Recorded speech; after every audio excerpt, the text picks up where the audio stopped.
مدینہ منورہ میں ایک صحابی رسول رضی اللہ تعالیٰ عنہ گزرے ہیں۔ وہ جب عشاء کی نماز ادا کرنے کے لیے آتے تو تندرست ہوتے، لیکن جب واپس جاتے تو ایک لڑکا ایک بچہ ان کی انگلی پکڑ کر گھر کی طرف لے کر جا رہا ہوتا۔ جب صبح فجر کی نماز کے لیے آتے تو وہی لڑکا ان کی انگلی سے پکڑ کر ان کو مسجد کی تک لے کر آتا۔ صحابہ کرام رضوان اللہ علیہم اجمعین نے سوال کیا کہ اے فلاں ابن فلاں،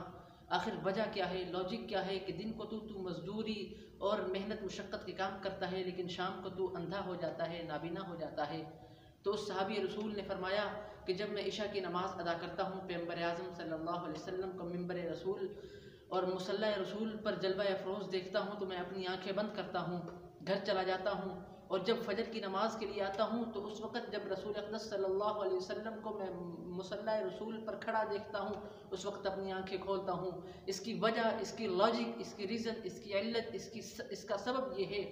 کہ میں چاہتا ہوں کہ میں دن کے مشغولیت کے کاموں سے جب فارغ ہوں تو جس ذات پر میری نظر آخری دفعہ پڑے وہ رسول اقدس صلی اللہ علیہ وسلم کی ذات ہو، اور اگلے دن سب سے پہلے جب میری آنکھ کھلے تو جس شخصیت کی زیارت ہو وہ رسول اقدس صلی اللہ علیہ وسلم کی ذات مبارکہ ہو۔